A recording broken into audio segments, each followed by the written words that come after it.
It is the 25th anniversary of the Lange 1, and I'm here with Ben Clymer of Hodinkee.com to talk about the Lange 1 and our Lange und Söhne in general. Yes, but let's sir. start with the Lange 1. Do you remember when you first became aware of this watch? I do. I was on my own at Hodinkee. It was me. It was a personal blog that I was doing off the side of my desk when I worked in an old industry that I will not name. And I just said, what is this thing? It really looks so different than everything else. At the time, I really only knew Omega, Patek, Rolex. The brands that are really exposed to you in the mainstream.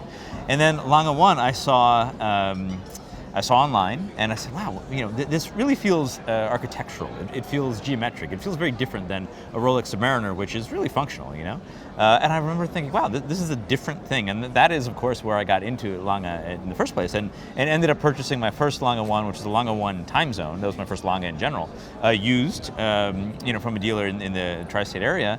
And that kind of set me off on a path of Lange 1 loving. We'll say. Okay, so it was the first step towards an addiction. Absolutely, yeah. I mean, at this point, I only have two Lange 1s, but in my opinion, they are the two supreme Lange 1s, and they are two watches that I will have in my collection for as long as I hope to.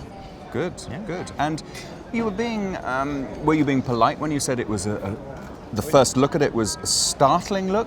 Because it is quite in 1994, this was quite a change for the watch industry. Yeah. And did you have any sense, is it a good change or a bad change, or were you positive from the moment you saw it? No, I really wasn't. I'll be honest in saying that the first few years, really, of my understanding, or I should say my awareness of the Lange 1, was not necessarily positive. I just didn't really know what it was. It felt so German to me. And I think, something that was so appealing to me about the watch industry was just how romantic it was. And in that case, really, kind of French or Franco-centric and Swiss. And this is a really different approach to watchmaking, and one that took me a little while to appreciate. But once you do, you realize that it is really a totally different way of thinking, creating products that are lasting and a little bit more robust, and also just more interesting. There are several wonderful high-end Swiss watch brands. There's not that many several wonderful German watch brands.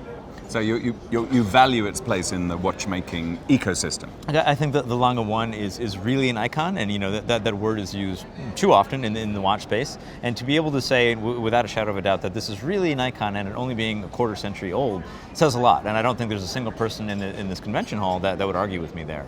It really is a very special watch that appeals to a very special kind of person, and it really is. It's a real sign of an understanding of a greater understanding of design. And also, I remember reading in Hodinkee.com that you founded that it's one of those watches that you can spot a mile off. Absolutely. Yeah, Why is that? It's just the first of all, the outsized date, the giant power reserve. It is such an asymmetrical look, and most watches are completely symmetrical, frankly. And this is purposefully not. And I think that when you see it on somebody's wrist, you realize what is that? That's not a normal watch. And what about the evolution of it? So it started in 1994 with that first collection. After that, you have kept an eye on it as it's evolved? Absolutely. What have you seen changing? Yeah, of course, there was the little Lange 1, there was the Grand Lange 1, there was the Time Zone. I've had almost all of them, in one way or another. I don't have them all currently, but I've experienced pretty much every variation of the Lange 1.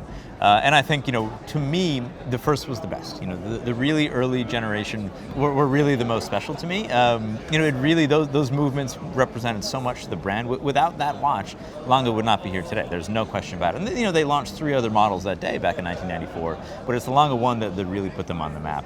And where do you think the idea, where did it come from? Because it was, reading between the lines what you're saying, this was a brave decision. Oh, absolutely. Yeah, absolutely. I think, Walter Lange and Mr. Blumlein, who was there at the launch, I think they realized very quickly that, there was a dearth of Swiss watchmakers out there. The appetite was there, but it wasn't that strong. And, so you have Patek Philippe, you have Vacheron Constantin, you got Jaeger, you have so many wonderful Swiss watch brands doing it in such a very particular Swiss way that to do something, to make an impact at all, it had to be really different.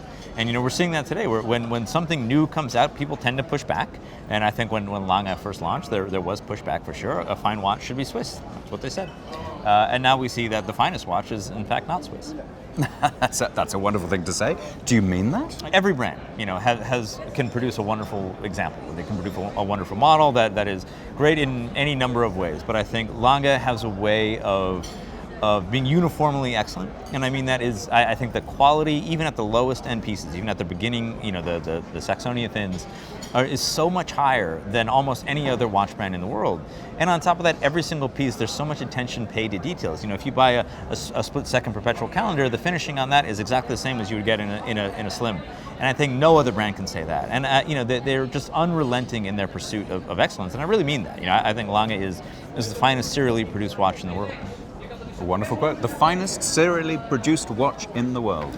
Ben Clymer, Hodinkee.com. Thank you very much. Such a pleasure. Thank you.